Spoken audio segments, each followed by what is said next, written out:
I don't know how much my vocation story is typical. You often have the feeling, don't you, that somebody goes through a sort of Pauline moment of conversion, a blazing insight that they're called to be a nun or a priest or whatever.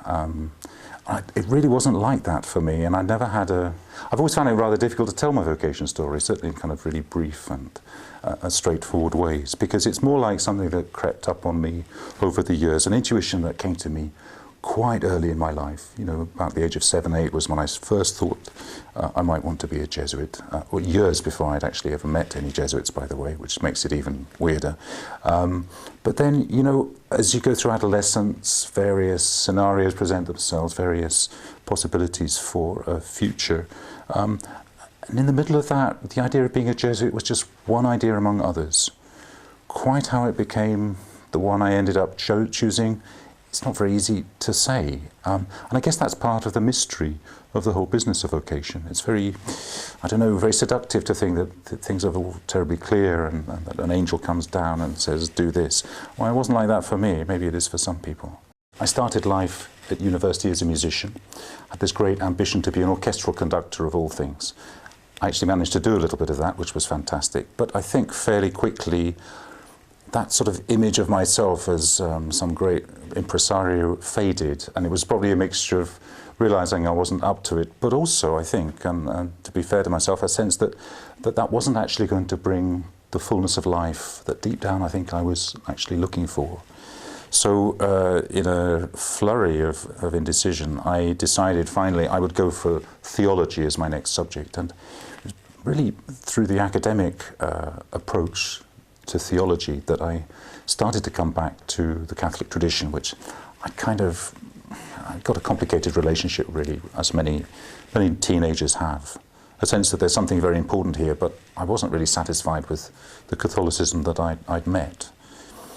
So that was already a little bit unusual. But then, again, in the middle of that, I started to really meet Jesuits. I remember the first Jesuit I actually met at university.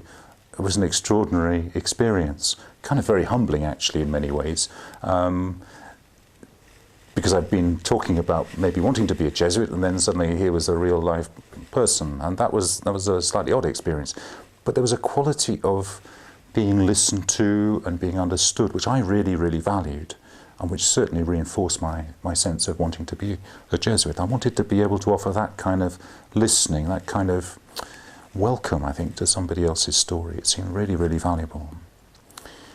So bit by bit, a mixture, I suppose, of really beginning to pray, beginning to understand the Catholic tradition at a much deeper level, and then actually taking the risk of doing a year's voluntary social work in Birmingham with a group called the Jesuit Volunteer Community, which is still going.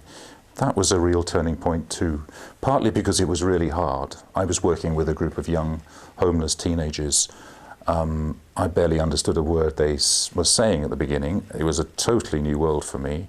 I was absolutely not skilled, and to be honest, I still don't really have much skill in that area.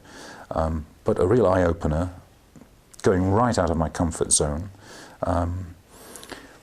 But again, actually, the experience of spiritual direction with a religious sister in Birmingham, very, very powerful, life-changing event, helped me to start to relate to my own life in a totally different way, in a way that had simply never been offered to me before. I hadn't even imagined possible.